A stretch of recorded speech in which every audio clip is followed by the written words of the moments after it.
These are stories of outdoor adventure and expert advice from folks with calloused hands.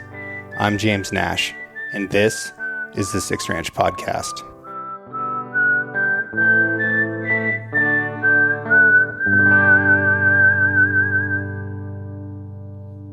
Today's episode is brought to you by Garmin. If you know me, you know I don't attach my name to gear I don't trust. Garmin builds tools that keep up with real life in the field. Big thanks to Garmin for supporting the show. Check them out at garmin.com.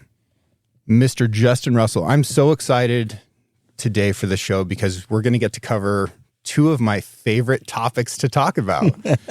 I get to be a little bit selfish in my topic selection today. So welcome to the show. Thank you very much for driving out. Yeah, well, thanks for having me. It's been a long time coming, and you pitched it to me, and it looks like two interesting topics that I think I know a lot about. Yeah, I've lived it. I guess one of the topics I've hunted them all.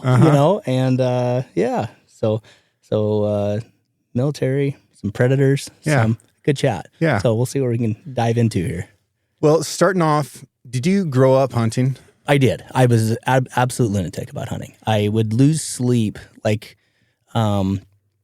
when my dad would leave for a trip to Montana. I would lose sleep wondering how his hunt was going. I could not wait for his call back to know it was before I could go. But it was absolutely obsessed. I didn't play fall sports because they got in the way of hunting. Right. I mean, I kept track of everything. I was in the mountains, hunting anything that moved, but also as winter went on, I'd pick up a shotgun and waterfowl hunt, and I'd document everything. I'd document what types of ducks I shot, how many I shot, and that was just something I did. I was just obsessed. So you always like the data side of it as well? Absolutely. Interesting. Absolutely. Yeah. Within hunting, especially like during this time period that we're talking about, like, you're growing up hunting in the 90s, right? Mm-hmm. How much was the shooting and the accuracy component of shooting a part of what you're doing? Were you because a lot of people, I felt like at that stage were just trying to shoot well enough to be able to kill the thing that they're after. And then there's a handful of people out there who are, pushing these bounds of accuracy before laser rangefinders were available and before we had, scoped with turrets that, were reliable reticles, all this stuff. But there are still guys who are, really pushing the envelopes of what a rifle could do. Now, I remember dudes with duplex reticles who were milk jugging at 1,000 yards with 30-06s. And looking back, like, that was a pretty incredible thing. So for you as a young man, like, how did that accuracy component come into play? Oh man, like Kentucky windage was in full effect. But I shot a 280 mountain rifle all growing up. I shot that rifle until 2009 when I had to rebuild. So I got it when I was 12 years old, and so that late 90s, went crazy with it. And if it was a coyote within 350 yards, it was dead. Right. I mean, it was, but I shot so crazy. I mean, birds and the bird feeder were in trouble with the pellet gun. I mean, that's how I grew up. You know what I mean? Mom, I was getting spankings all the time for the Junkos and stuff were in trouble. I mean, it's just one of those things. You grew up, tons of trigger time, which I think that's a downfall of stuff today for me, is I don't do that. I'm not out there plinking with a 22 like I should be to be accurate. I knew I didn't have a rangefinder all the way until post-military. It wasn't even a thing. You'd go out there and do range estimation of, I can kill that. My gun is sighted in for 100 yards. I know to hold, at 400, I'm going to hold 18 inches high, and that's what I'm going to shoot. That was in my head, and I should probably look at the ballistic to see if that's even correct. But in my head, that's what it was.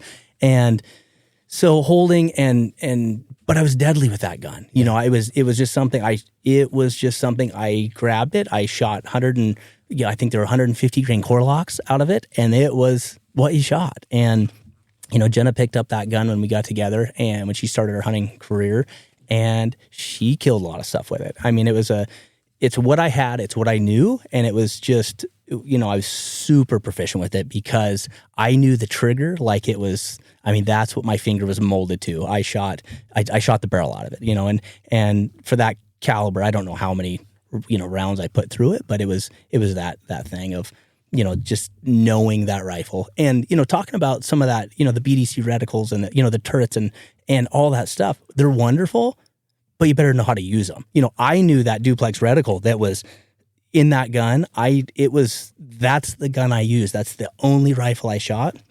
And I think some of our downfall today is having all this stuff at our fingertips, but not being fully proficient with it. Yeah. You know, and it's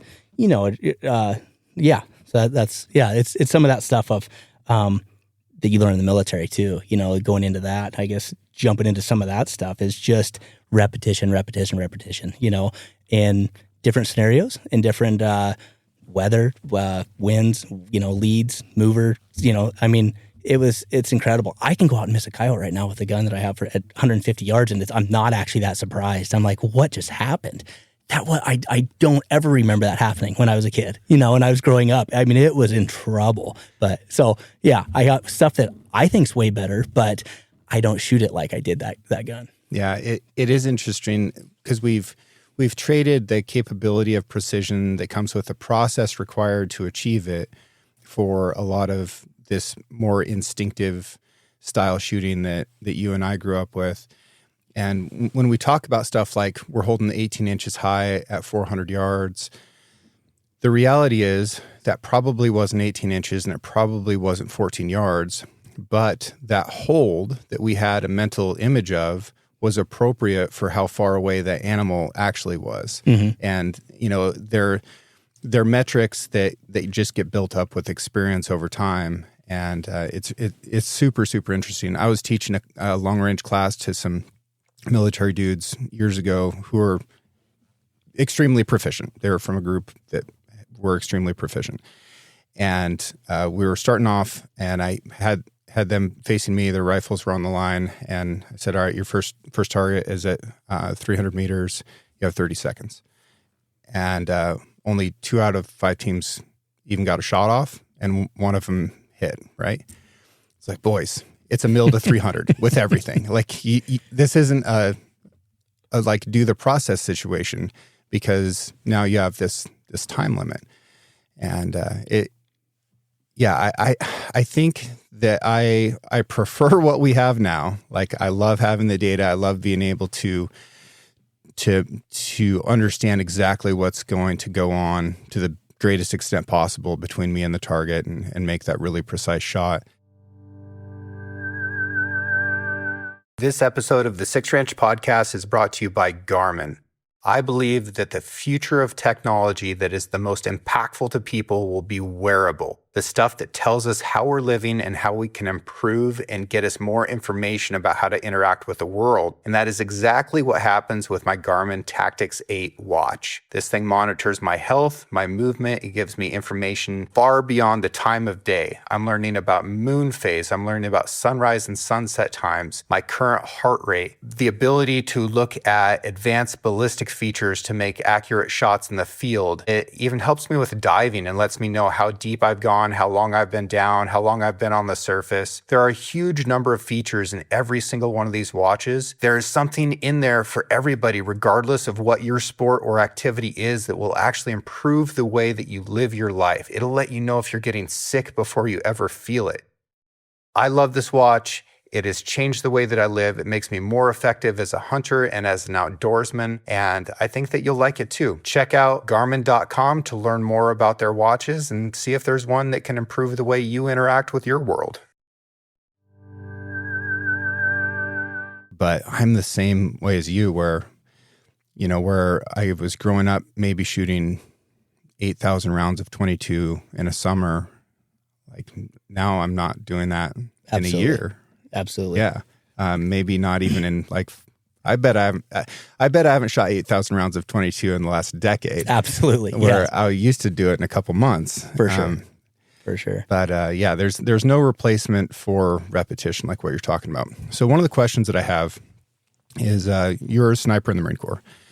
with that experience of hunting and shooting that you brought to the Marine Corps, both as an infantryman and as a sniper, what of those skills actually harmed you in your training for military style shooting? Yeah. So, growing up, being proficient with a weapon was the start of that. And then, if you're talking, what I brought into the military was that background, and then, it meshed together. It was, coming into it, diving right in, grabbing that gun and being able to shoot, lots of different positions, being comfortable in all sorts of uncomfortable situations. Mm-hmm. It's wonderful going to the range, sitting on a bench and hitting that bullseye. You're at 100 yards up, I'm 3/4 of an inch high, and that's perfect for me. And then 200 yards, I'm dead on.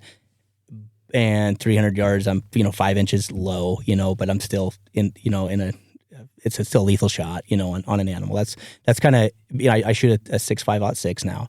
And, going into some of that stuff is all good, but if all is shooting at a bench, that's not the reality of, let's say, military. There's a lot of noise when you're using that gun. There's a lot of stuff going on. You got to be able to tone that stuff out. You got to be able to sit on that sharp rock. It's going to be poking you in the butt cheek. Same thing with hunting. It's not going to be perfect. You need to be able to be comfortable in an uncomfortable situation and shoot.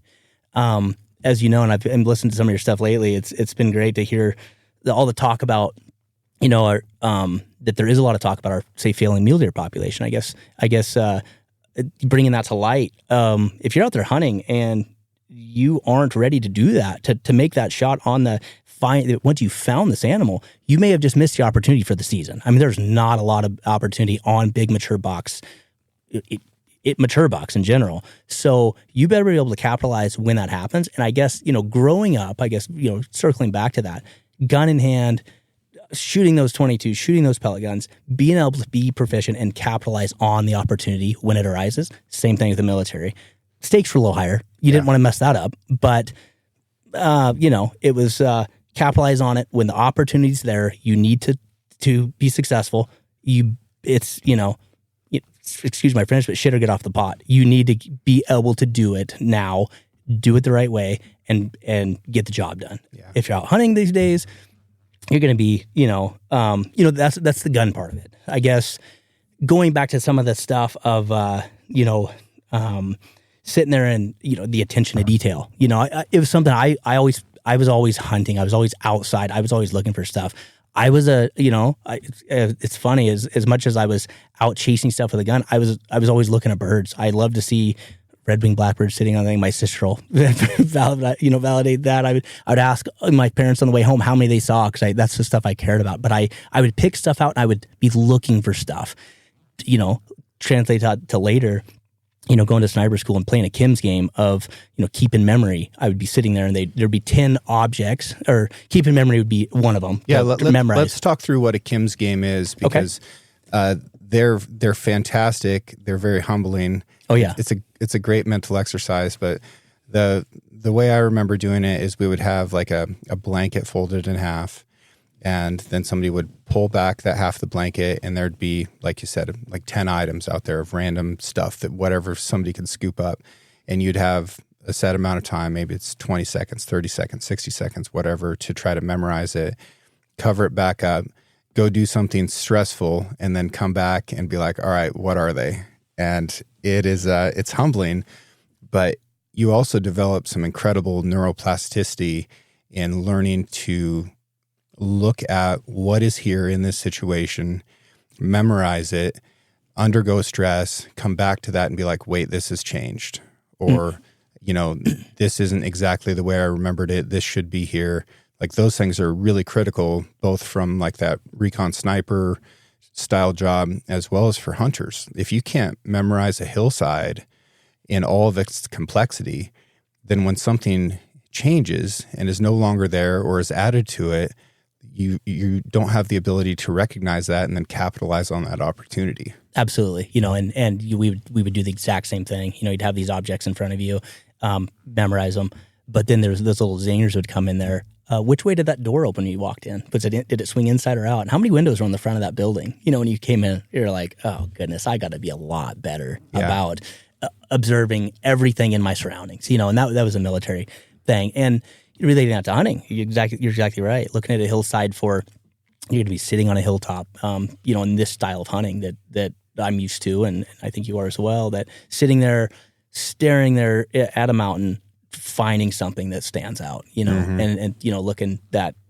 looking for something that wasn't there 5 minutes ago or is different, that deer has finally turned his head and you see that shine or, movement or contrast the background, the three things that you're looking for, glassing. We're going to get into that. For me, moving into military shooting, because I'd grown up much the same as you and, definitely thought of myself as a marksman. Like it was something that was incredibly important to me. And I knew that I was a good enough shot within my cohort of hunters. Then I go into officer candidate school and then into the basic school. And now my cohort are like Ivy League kids, right?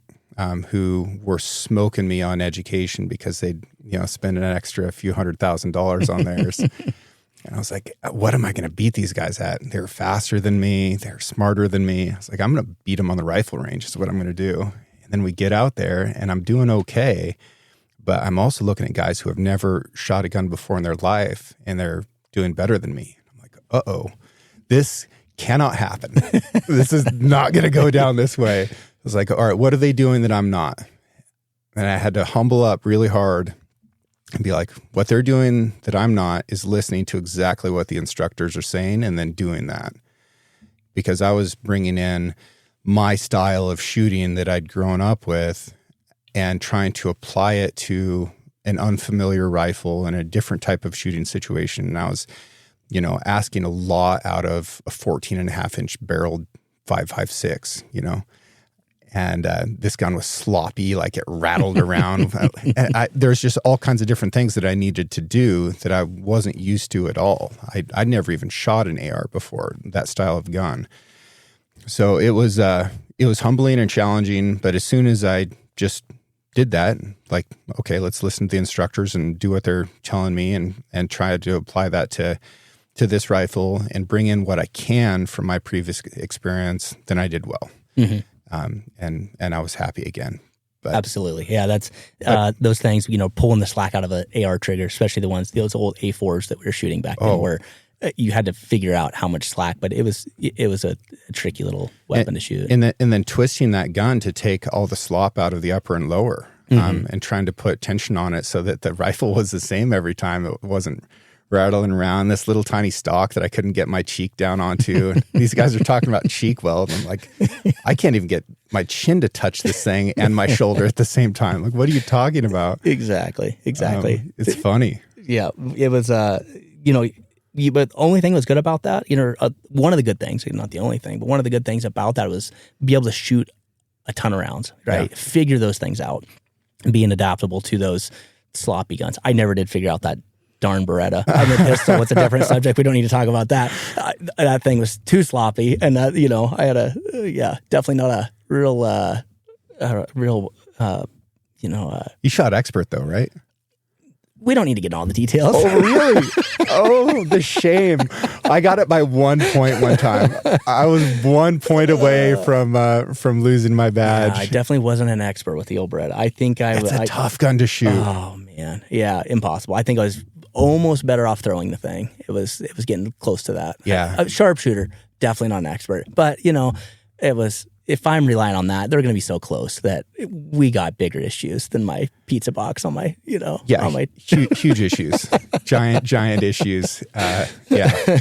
So picking up some of that stuff, trashing some of those old, those terrible, some of those terrible things you brought into the situation. I was. It was the trigger pull for me that was the hardest to overcome with that A4. I mean, I could do it, and I figured it out. I got to pat myself on the back here a little bit. I was a high shooter out of my boot camp. I got promoted for doing that, as you should be. Yeah.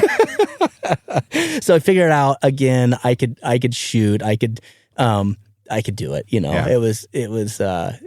It was one of those things that you trash those, try to at least, mold those bad habits that you had into something that worked, and shoot enough rounds. You could figure out how to hit a man-sized target at your 500, Yeah. But man, insane that we could shoot open sights, 500 yards, hit those silhouettes. I'd almost be embarrassed to grab my 22-250 right now and go to 500 yards with a beautiful scope on it. I mean, I think I could go back to that and, I'd look at my results, and they were far better than what they are now. But again, that repetitive thing of shooting, and that, yeah. So. Yeah. And if you do everything right, then it'll work. The Marine Corps has developed a shooting system that does work. Yeah. And it works better than every other service branches. Yeah. So love that for us. How do Marine Corps snipers stack up against snipers from other military branches? Of course, they're way better. Way better. Yeah, because that's what I would have assumed.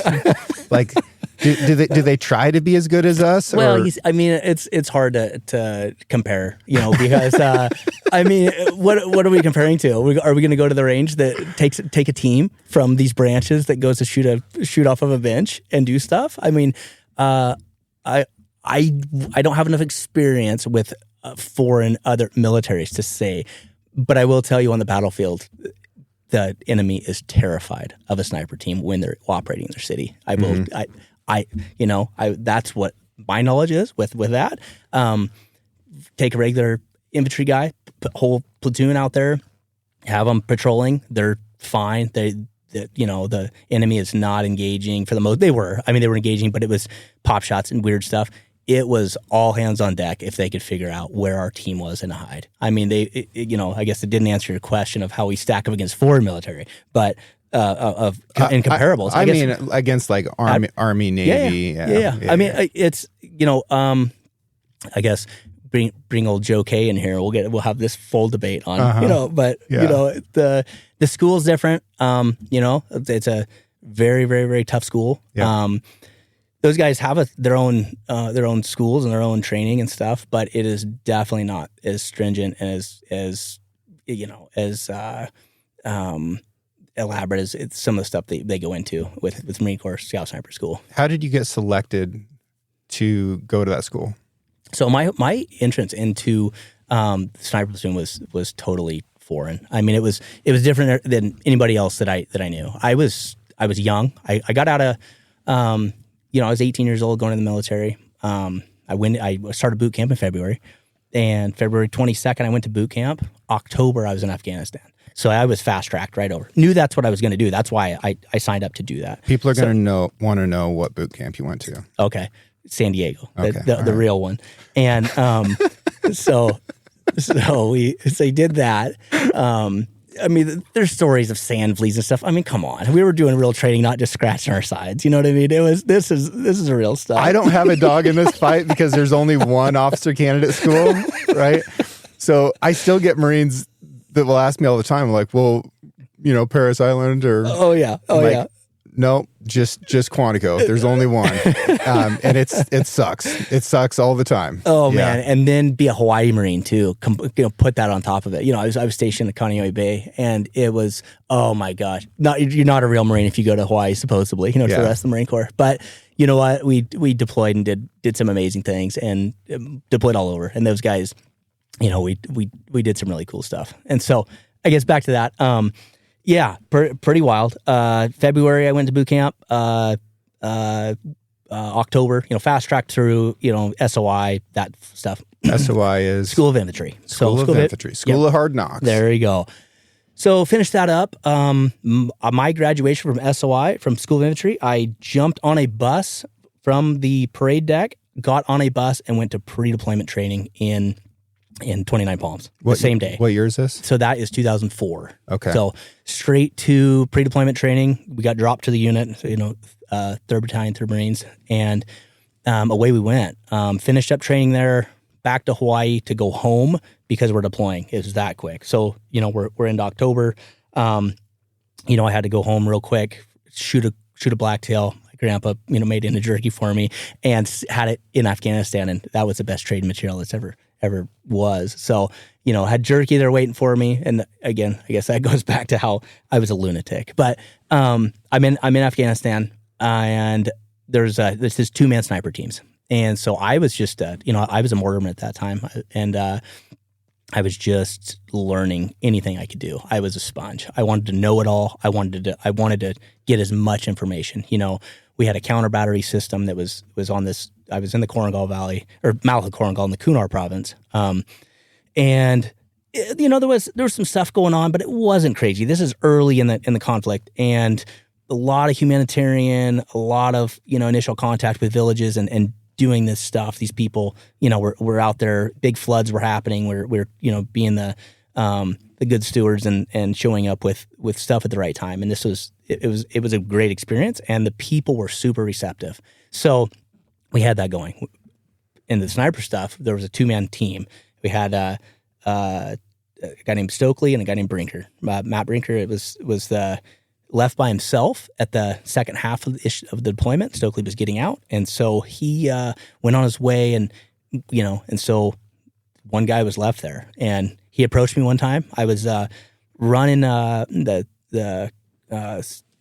was running a counter battery and it was a mortar section, and I was doing. And counter battery is like somebody fires a mortar at us.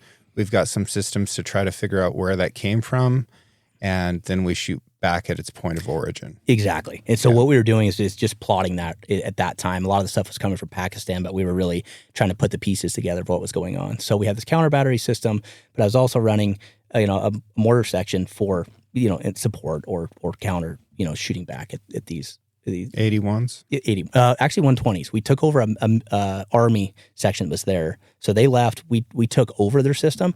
All the same. It was really the same, just a lot cooler, bigger boom. Went from rattling off numbers. I think our 81 HE round high explosive is about 14 pounds, and a 120 is about 31 pounds. So we're double. It's just a big boom.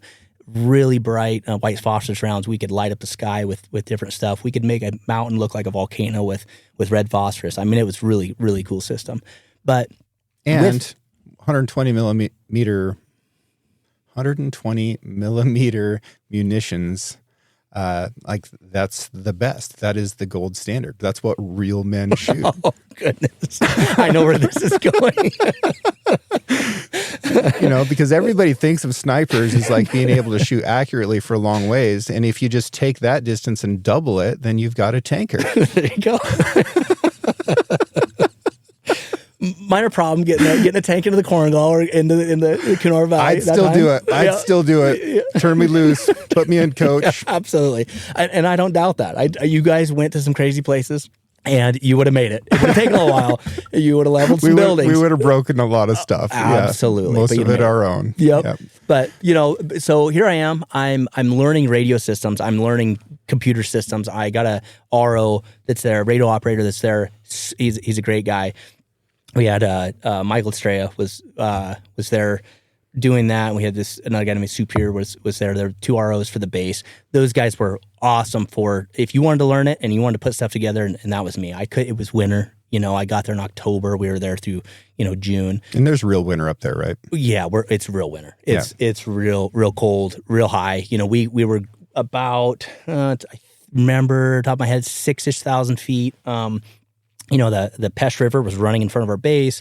The peaks are 19,000. I mean, there's snow leopards above us. I mean, it was really, really cool country. I mean, incredible. That river's running out of the Himalaya, isn't it? It is. Yeah. Yep. Amazing. Just an amazing system. So here we are. We're doing our thing, and I am learning. I'm putting radios together. I got to do something by the time I can only watch so many movies and work out, twice a day. But here we are. Yeah. And got to do something. You're a busy guy. You don't sit still. So got it figured out, and I was in great shape. I knew radios, and Matt approached me and said, "Hey, you should come on a mission with me. Let's go into the mountains." Amazing. And I was in. I was all in. I couldn't wait. It was like, let's go do this. So that was my first. I was dabbling in the sniper. I was just packing. We were packing a Sasser for a couple of those missions, and it was horrible. I mean, we were packing Sasser, for those who don't know, is a scope applications. It's a special application scope rifle. So it's not a sniper rifle. This is a 50 cal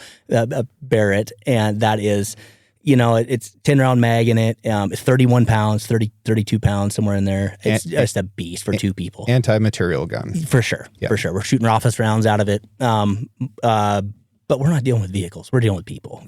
We don't have suicide bombers at this time. We don't have that. We don't have vehicle-borne IEDs. We don't have that. So we are up there doing anti-personnel observations, but really just watching as a line unit. So grunts are coming into a village, and we're just gathering intel. But, it's those darn officers that thought it was a great idea because we could shoot to 2,000 yards with this thing. We might hit the other mountain with it, but that's as close as we're going to get. I mean, it sucked, but we did it until it got broke. And so then we went back to the 308, which was amazing. And we don't need to get into details how the thing got broke, but it was broke, so we couldn't pack a SASR anymore. So I was doing missions with Matt. A couple other guys were filling in, but I was rolling, What was your role? Were you on the gun? Not at all. Almost not at all. I was packing a saw. So I was packing that. What was your optics kit like? So we had with that we had just an old school. Gosh, what were they? Probably 14s at that time. In PBS, like 14s. They were great for the time, but with no ambient light, they were about worthless. I'm pretty sure they were 14s, but they were. So we had night vision. We had almost no capability to shoot at night. So most of the missions were packing a 308. Did you have a spotting scope, binoculars? We did. You had an old nice Leupold.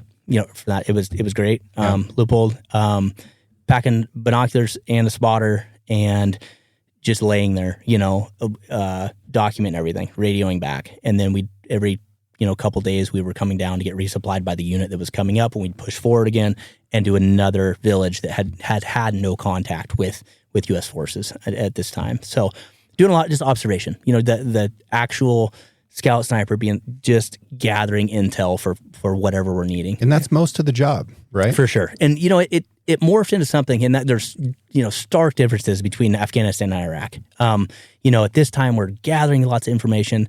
We are the eyes and ears of the battalion, right? We're out there relaying back of what's going on, and we didn't know why these people, all the males would run out of a village when any sort of sign or, a helicopter be landing, a mile down the valley. Males were scattering, really? Out of there, gone. Yeah, into the mountains. Yeah, they wanted nothing to do with it. So I had a totally different experience in Helmand. Like when we would roll in, all the women and children leave. Like okay. Congo lines and some men. But mostly it felt to me like a huge convenience. And I wish that our rules of engagement would have reflected that everybody who stayed is here to fight. Okay. Like it was really clear. And tanks aren't subtle when they show up, right? Like my platoon of tanks weighed 250,000 pounds. Wow. And it's a quiet vehicle, but it makes the ground shake. Like people are aware when 18 tanks roll into their valley. Mm-hmm. Like word gets out, and people would scatter who didn't need to be there. And I just felt like, hey, if you're still here, like let's do this. Like we don't. The permission asking stage feels like it should be over right now. I feel like we can just fight. Yeah. That was not the case. No, that was not the case. Yeah, they were staying. Village elders would be there. They would meet the unit coming up. Very cordial. They were super open, and they were, and that's what was hard to comprehend for me later on as this thing went on, and I was back out of the military, watching, listening to the stuff that was going on. That it was a complete, shit show. I mean, you guys were fighting, and the casualties mounted like crazy. I mean, that was not my experience for that. I mean, we were taking the fight to the enemy, but we had so many people on our side. We knew when stuff was about to go down. For the most part, we had people out there that just wanted to be left alone. They just wanted to go back to farming, and doing their stuff. And so they didn't want these foreign fighters in their village causing this mischief. They wanted to live in their rock hut, farm their crops, take care of their goats, and have a good time, and have a happy life. I mean, it was totally flying into it. It was like in a biblical state. I mean, it was farming with a buffalo, a couple of camels here and there. Not a lot of camels in that part, but there were a few of gathering firewood, mostly gathering firewood on donkeys or by hand, clearly no plumbing, no electrical. It was very primitive, and these people just wanted to do what they wanted to do. So it's, go back to living their life. So yeah, I was, it was so incredible laying there, watching a village be a village, do their stuff, watch the kids, and you felt sorry for them. The little girls going down to the water and pack that, a big bowl of water on top of their head back to the house multiple times a day. The women out tending the fields, guys kind of sitting back smoking hash, just having, living their best one. But that's how they did it. I'd watch the boys down on the creek, throwing a cast net or a stick with a string on it, catching these, I don't know what they were, maybe some sort of bull trout, not a bull trout, but like a brook trout, what they look like. I going through the market, I had to go see what kind of fish they were selling. And that's when I'd see some white fish. And so just regular life was going on for them, but it was so awesome. I was excited for the kids, watching them catch a trout out of the creek, Of course. It was such a cool thing. It's beautiful. It was, the beauty was in the white and purple flowers as far as you could see. The poppy operations were booming. I mean, that was the main crop for that area. So yeah, I was there, did a few missions with Matt, went on with that deployment, finished that deployment, went back to Hawaii, and now we're into 2005, and to run an indoc. They said, hey, we got a SINDOC coming on. You definitely need to come out, and you should come be in our platoon. I said, yeah, I mean, I'd love to. And I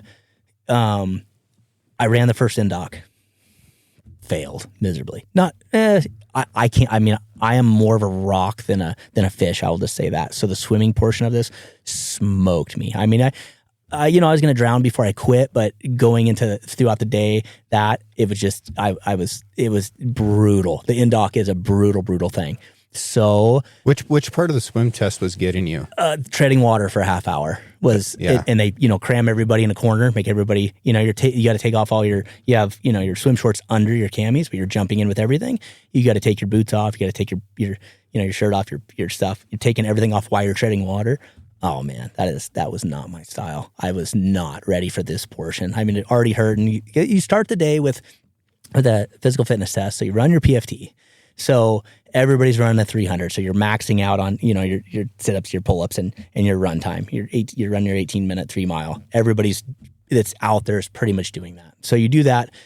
You're going into I think from there probably a swim, just a nice time in the pool.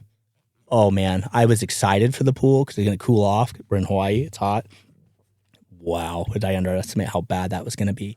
And then from there, you go to a pack run down the beach, and that's what got me. I was done, cramped up, done. And then after all that, you run another PFT, and then head to the field to do land nav and do some more fun out in the woods and do that. But so that came and went, but they didn't have enough people in that indoc that passed. They ran another one. Timeline, I can't remember, maybe a month later. I was a little more prepared. I was ready. I knew what to expect. Went, and that's when I got through it. That we're in. So I failed my swim test 23 times.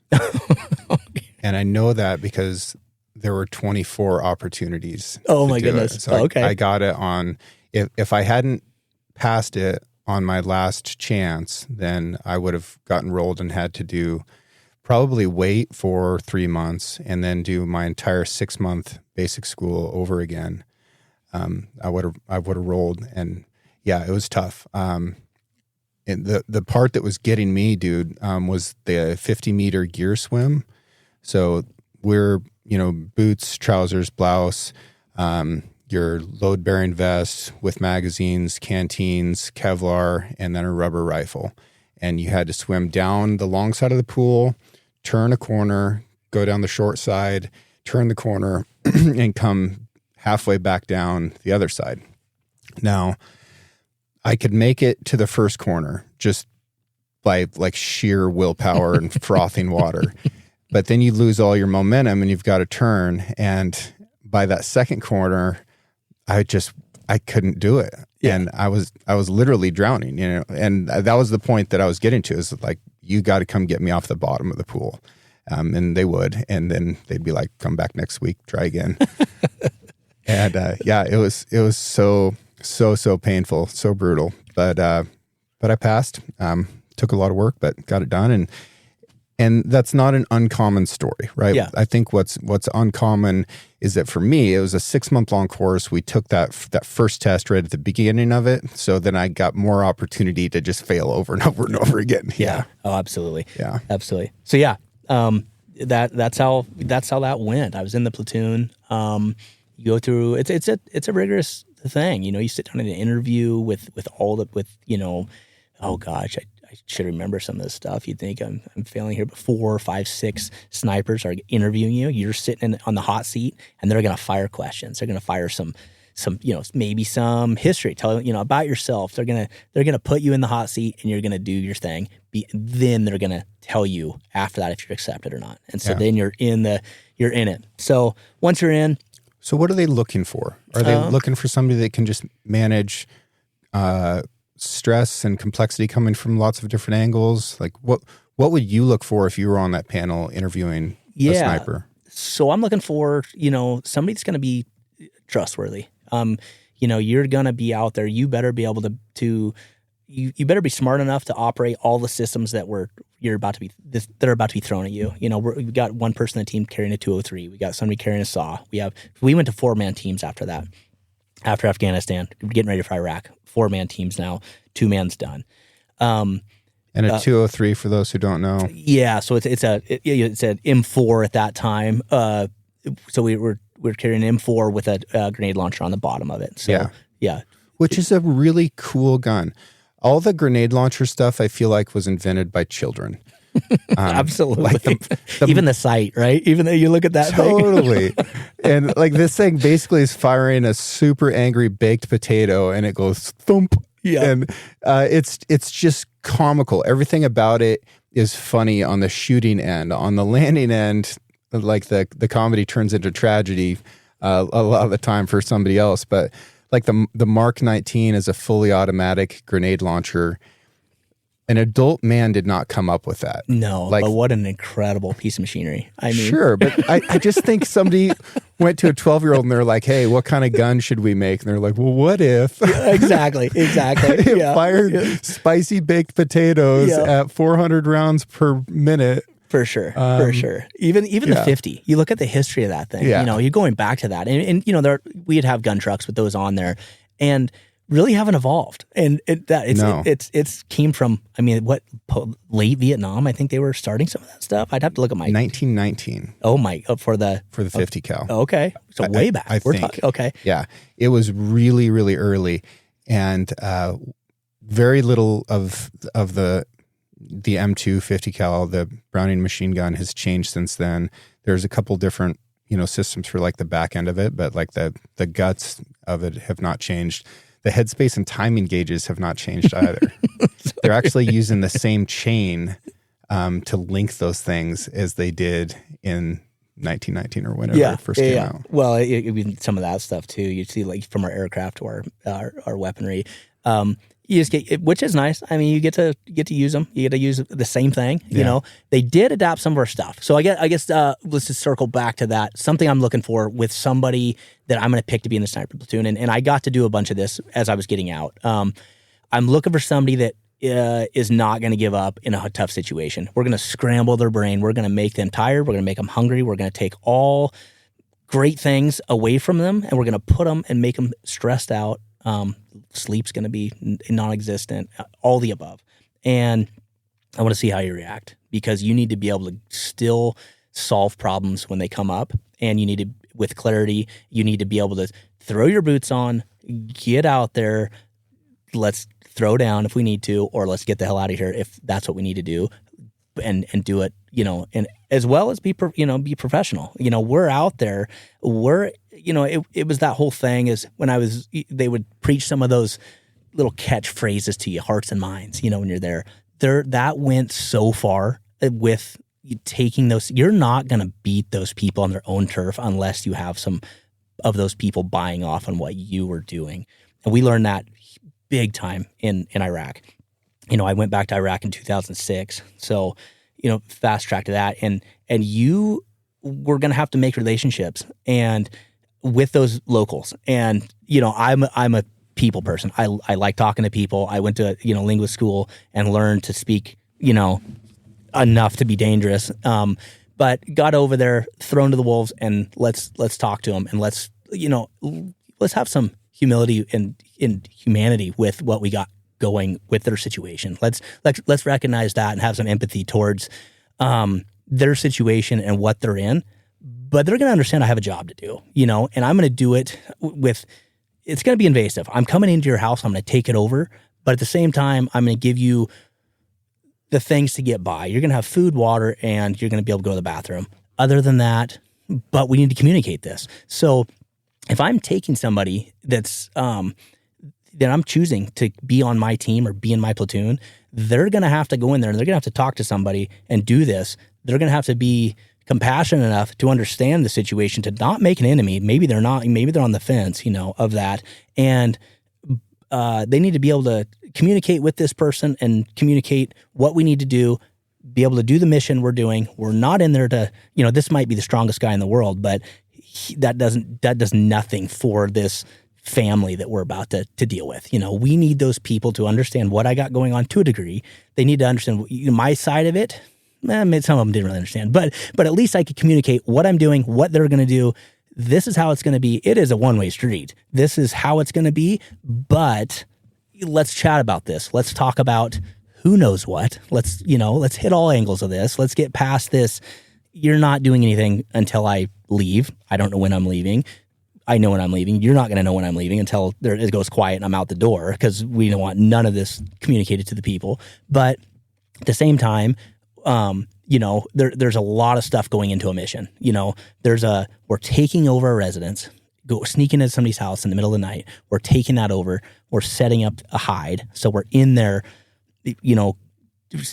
ready to observe everything that's going on, mostly around some hot spot, IED emplacement, whatever it may be. So there is a lot going on and a lot asked of a person in a 4-man team, from weapons, communication, empathy, trustworthy, and you better be able to not sleep a lot, because you're going to be, the first day usually these missions are 72 hours, and you're going to start maybe for the first day 2 hours on, 2 hours off. So you're up for 2 hours on the glass, and then you're going to be off. Which is a long time. For sure.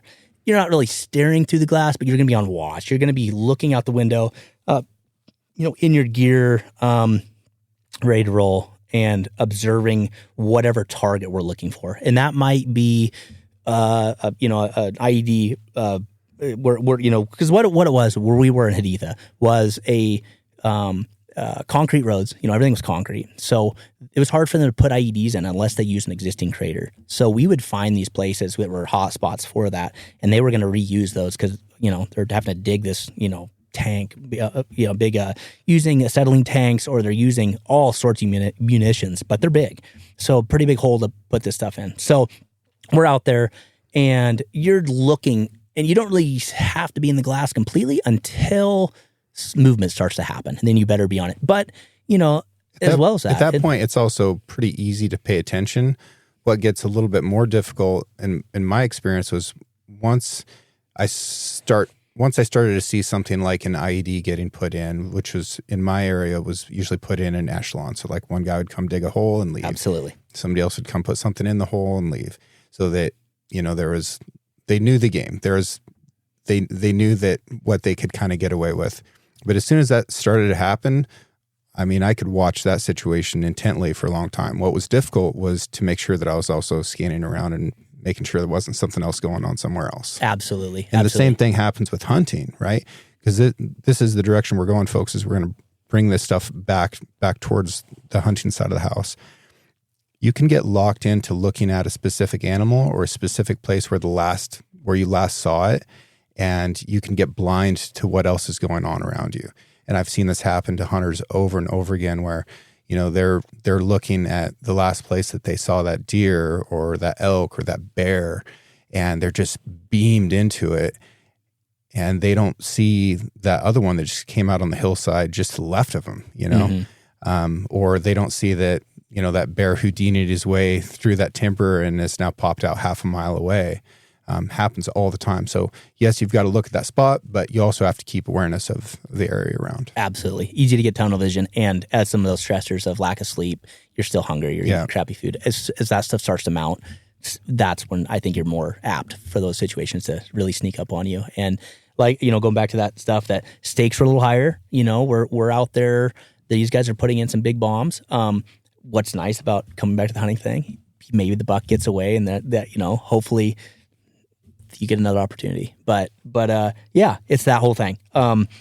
There's that's where we're at. We were taking over houses. We were doing these missions in a way we were being adaptable. That's another huge thing of what we got going on. We see our regulations here changing. Go back to the hunting side, back in what we're dealing with now. We don't even know what to do. We need to adapt to this. You're gonna have to because it's coming. It's here. We've been counting cards for 20 years, and somebody just shuffled the deck.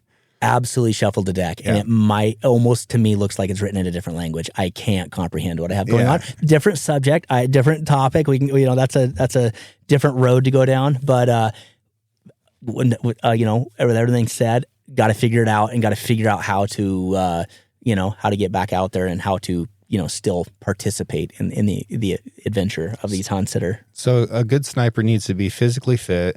They need to be confident with their gear. Mm-hmm. They need to be compassionate and a good communicator, but also firm in what they're doing. They need to be vigilant, have tremendous endurance. Any other features that you would really look for to add to that list? Yeah, I mean that you could tie everything into those for the most part. I think just the trustworthiness. What you say is what you're going to do. What you better be able to. The repetitive nature of it. You better have all the gear that you're supposed to have. You better have what you need for this mission. And we're as your team leader or ATL or assistant team leader, usually checks most of those very important parts that we're coming up on. You better have some zip ties to, in case we do find some of the guys that we're looking for, if that comes up, you better have everything you need because there's nobody else. It's your 4-man team.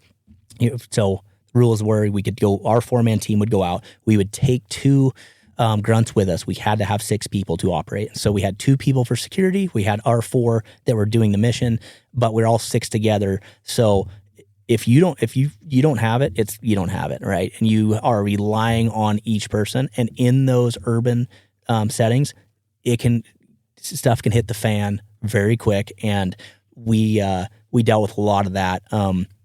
Just this. If they could figure out where we were, there was a lot of people coming for us. I mean, it got pretty exciting at times. But you relied on each other, and we ruined a lot of people's day with that. I mean, So and a 6-man team is a very difficult element to covertly maneuver anywhere in an urban environment.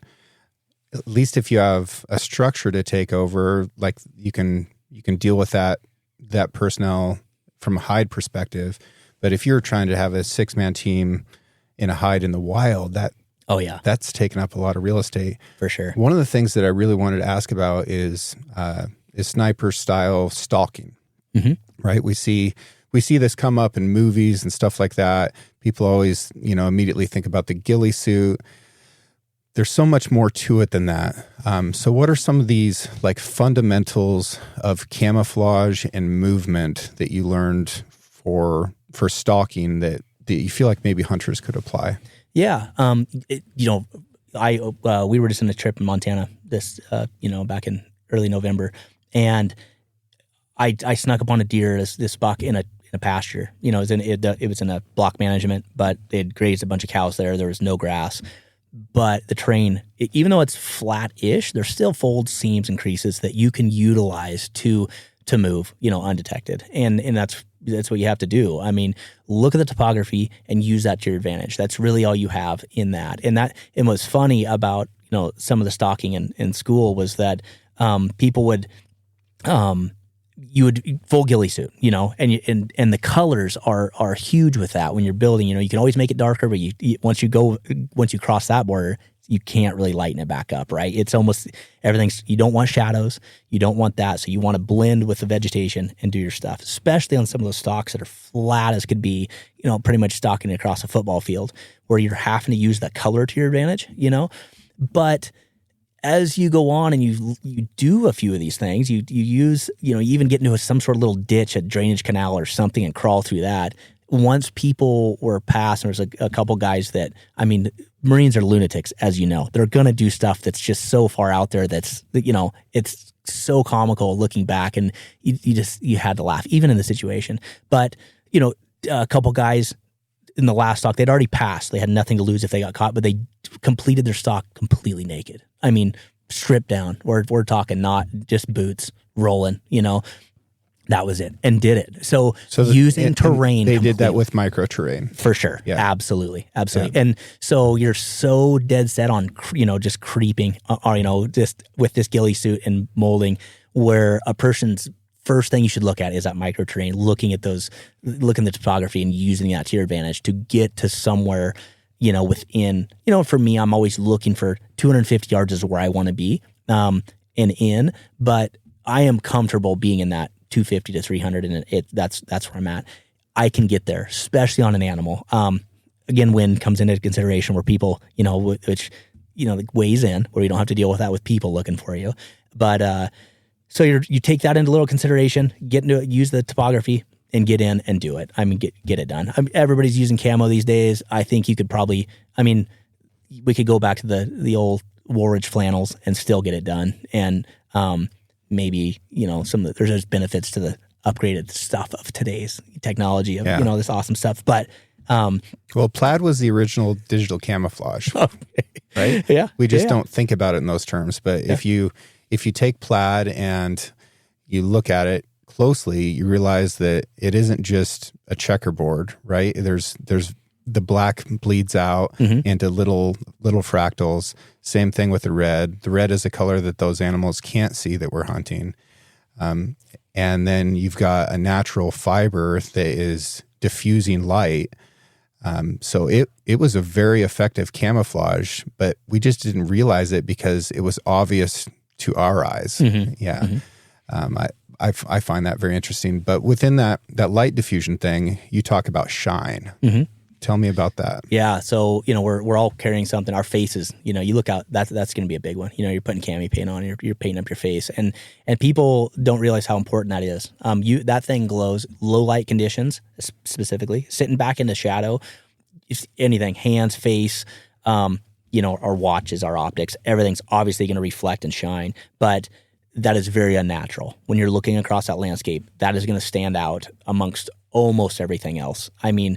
You're going to look at that. If you're on the observer side of a stock, of looking for something, say we're looking for a deer, we're going to look at those shiny things first. Something that's going to catch your eye.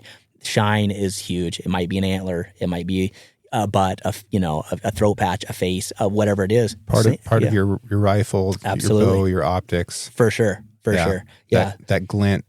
Very unnatural. It doesn't exist Super anywhere. Super unnatural. Yep. Exactly. And so, on the military side, that's what we were looking for. And that's why we painted, we made everything abstract and, meshed everything. So, yeah. So we're dealing with shine that way. What about shape? Shape. Yeah. So shape is, blocks, it would be a contrast, really. Contrast to background is really what those shapes are. You're going to mold into that. So everything's going to be no rigid lines. You're going to break that up. And I guess that's really where that ghillie suit or camo these days break that up and mold you into the background. If you are out there, you need something behind you. If you're skylined, oh my gosh, you just gave up the goat. Go out and walk on a ridge top and see every deer and coyote and everything else stare at you in 2 seconds. They pick that up. Get off the ridge tops.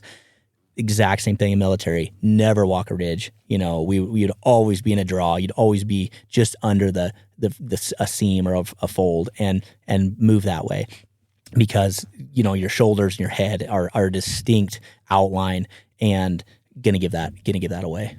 Yeah. So, and it's contrasting drastically. The colors definitely, but it's just those lines are giving you away. So something else that that I came across in the recon stuff that I did that was part of tank school was knowing when to move based off of the other movements that are naturally going on. So if you can wait for a gust of wind to get the vegetation moving, like that's your time to move. If there's no wind and maybe a cloud passes over, now you've got a changing light condition, like that's a good time to move. I feel like these things apply to hunting as well. Is that stuff that you carry into the way that you stalk on animals today? Oh, absolutely. Yeah, that movement. If you're the only thing moving out there, it looks really bad. I mean, go hunt waterfowl, and I mean, it'd be a great one to really show how much movement is going to matter. I mean, there's something above you looking right down, so that movement's really, really, really exaggerated. But you know, if the brush is moving, it's a windy day, it's in your favor. You know, wait for that little gust of wind to come. You know, as much as it's noise, it's also that movement. It's so unnatural to be the only thing that's moving out there, and they look at it, then you stand out. And then once you draw their attention, as you know, you're sneaking up on some deer. Once they catch something and they're alerted, the gig is almost up. So, and then they trick you into moving again. Yeah. And right? that head snaps up and you just got caught, you know? Yeah. And like hunters continue to fall for this trick where like they get busted and they freeze in like their awkward like Elmer Fudd position, and then the deer drops its head and pretends like it's going to start grazing again, and we tell ourselves, whew, got away with it. And you move again and then you're instantly busted. Like you fell for the trick. Mm-hmm. Like oldest trick in the book. Yeah. Exactly. So don't do that. Like you need to really wait until the body language of that animal has completely changed and they've convinced themselves. Like you're gaslighting that animal into thinking that you're actually a tree and that they're the crazy one. For sure. For sure. And it takes some time. And, you know, and it's some of that movement too. If you're going parallel right to, you're going right to that animal. Yeah. It's definitely the way to move. Right. You start going perpendicular. That is so easy to pick up. Yeah. It's unnatural and it really shows. I mean, that you're going to move, you're going to move lateral. You're going to avoid moving lateral for sure. Any lateral movement is unnatural. It contrasts to everything else around you. So you're going to be going north-south, not east-west, that's for sure. Yeah, so. That's a really, really critical one. And it doesn't have to be much, right? Mm-hmm. So like there will be times where, you're going straight to that animal, but now there's a tree in your way. You need to really manage your timing for how you move around that tree because you are so vulnerable as you move left and right. Mm-hmm. So vulnerable. Mm-hmm. What are some other lessons from your experience as an infantryman and especially as a sniper that you apply to hunting today? I guess just going back to the proficiencies of every piece of equipment that you're packing. Do you do PCCs and PCIs before you hunt? A little bit. I'm so methodical with stuff. I mean, from when I leave the truck, I mean, I want to know my keys aren't locked in it. Let's just start there, right? I've had some issues in the past. I mean, it's a learning experience, being in the middle of Montana on opening day and not knowing where your keys are. Bad deal, Jenna overnights me a spare key because now I'm at a got to hitchhike to a hotel, and there I sat till I get a key to go back and get my truck. And so, anyways, we're going to learn. We're going to be adaptive to situations. So, but now we're going to learn from all these, and we are going to do stuff. We're only going to lock our vehicle with the fob as we leave the truck. We're not hitting the lock on the door because that key could be sitting on the dash or still in the ignition, and we just did that. There's some checks and balances there with the new vehicles, but my hunting truck is not one of those. So if I lock it with a fob, I know I have that thing in my possession, and now it's just up to me not to lose it during this hunt. So then let's do that. Having those crucial pieces of gear, we hit on those a little bit, but I'm going to have a rangefinder. I'm going to have some bullets, and that match the gun that I'm carrying. I mean, this is stuff that has happened over some of the hunts that I've been on. We've been a long way from home. I was and got down there, and a hunting partner opened a gun case to realize he has his 30-06 bullets with a 22-250 rifle. I mean, how do you do this? Stuff happens, So go to the basics, the stuff that you need: tags, license, gun, bullets, rangefinder, maybe some bags and game bags and a knife. Everything else we can figure out. We can eat something. Luxuries and necessities. Yep. Yep. If I've got projectiles and a way to move them, and I've got a knife and a tag, yes, we can figure it out. Like, it could get rough, but these are the things that I need for sure. So PCCs and PCIs, folks, that's pre-combat checks and pre-combat inspections. So pre-combat checks would mean that me and Justin are going to go through all of our stuff and make sure that we've got everything that we need. And then the pre-combat inspections are going to be, does it work? Is it serviceable? Is it ready to go? So I'm not just going to be like, hey, there's my rangefinder, sweet. I'm going to pick up my rangefinder and I'm going to click on it and I'm going to look at the little battery bar and make sure that I'm not about to run out of the most difficult battery to find in the universe while I'm in Kodiak, Alaska. Absolutely. Right? Absolutely. And go through everything. Like for me, that means I'm going to take that rifle out to the range and make sure that we've still got a good zero. And I'm going to chronograph it to make sure that that barrel hasn't sped up. And like, I'm just going to inspect everything and make sure that it's all running the way that I expect it to. And now I've got all my stuff, make sure that all my stuff works. These are really powerful lessons that the military carries into hunting. Absolutely. Yeah. Absolutely. Yeah. So that's about it. I mean, and I guess that stuff that you have, make do with what you got sometimes. My lovely bride, we were out on bear hunt one time and she shot this beautiful bear and we processed it with a paring knife. So, sometimes you just have to do that. It's left over from an apple that like, when you go after this thing, it was a lesson. Cuts weren't great. A serrated edge paring knife that we, were cutting that apple up on our little cruise was, it was used and it worked. But sometimes you just got to make do with what's out there, and that goes for any piece of gear out there. You can get by. Forget a coat, you're going to be cold. So that's going to suck. But so there's certain things you can get by with, certain things that you forget, you're SOL. So let's wrap this segment up with the shooting side of the house. What is a shooting specific skill that you learned or refined as a sniper that you would like to see hunters be able to have or to work towards? Yeah, absolutely. And so, I've been watching some of your stuff lately. You've been putting out some great content on the different aspects, and you're going into, the ballistic side of it. A lot of people get lost on that. And for me, I've never been totally enamored with it. So it goes in one ear and out the other.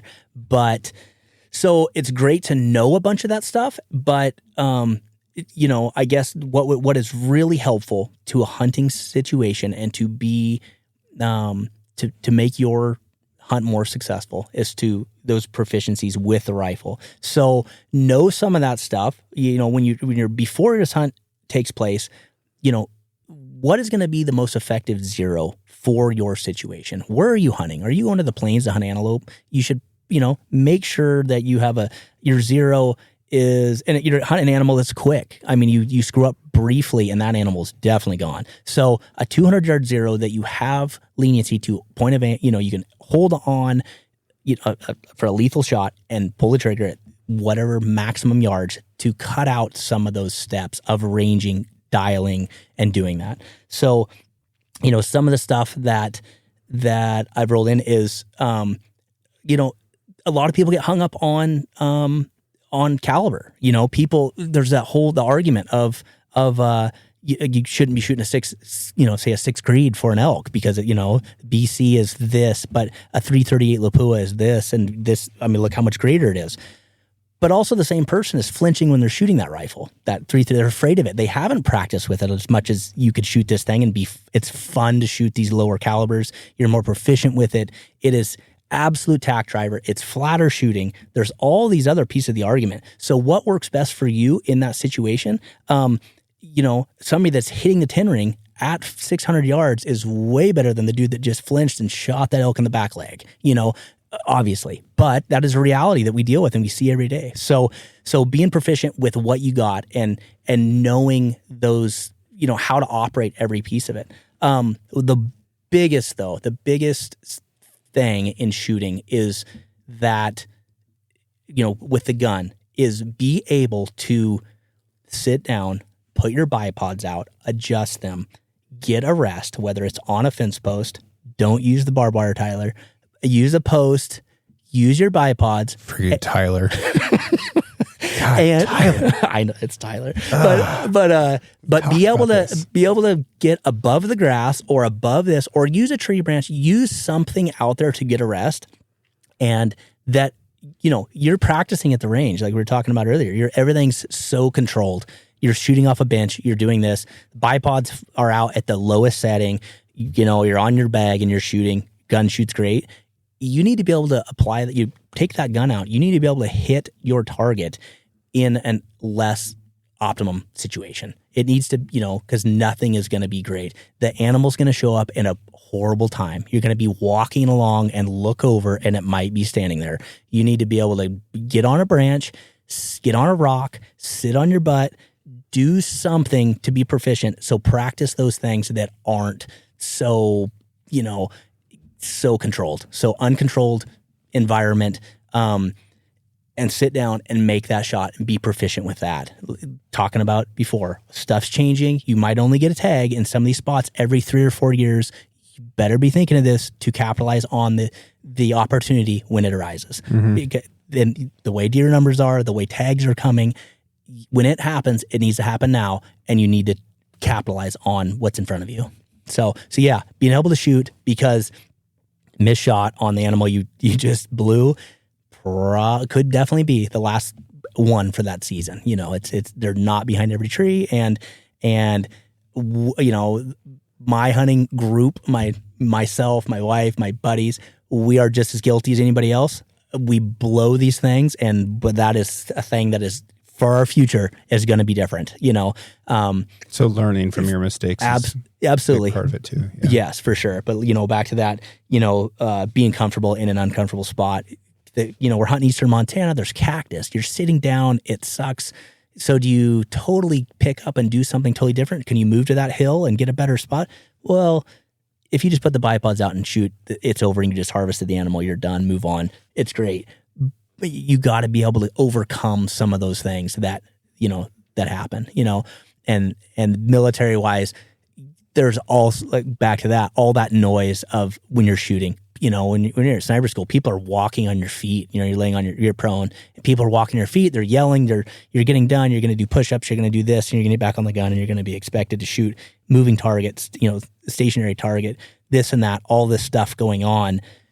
It prepares you for what's to come. Because stuff is not in a controlled environment. It is chaos. And some of the situations we've been hunting, it's chaos. I mean, there's stuff going on. Me and my wife, we do not argue until it gets to a hunting situation. There is a lot of emotion, a lot of stuff happening. Animals are moving. I'm guilty of, messing up my left and right sometimes. So I'm telling her left of the tree, maybe the deer's on the right, but stuff's going on. The deer's left, obviously. Yeah. I'm trying to have your back here, but if you do that to me, we're fighting. Yeah. So just be ready, and like I said, to put as much of those cards in your deck to be able to capitalize on those situations, and be ready, because the shooting part of it, if you're sitting down, you're using the equipment you're going to have in the field enough, you should be able to do those things when they come up. Use your bipods, be able to adjust them, be able to, angles. If it's a hillside, left leg shorter than the right, and then quickly adjust them. So while the animal's standing there, you can get the shot off before, yeah. Love it. Yeah. All right, folks. So that's hunting lessons from a sure enough combat vet and a tremendous hunter. And hope you can apply some of that to your life. If I were to summarize all this, I would say, get good with your equipment, be good with yourself, and be a good partner to the people around you.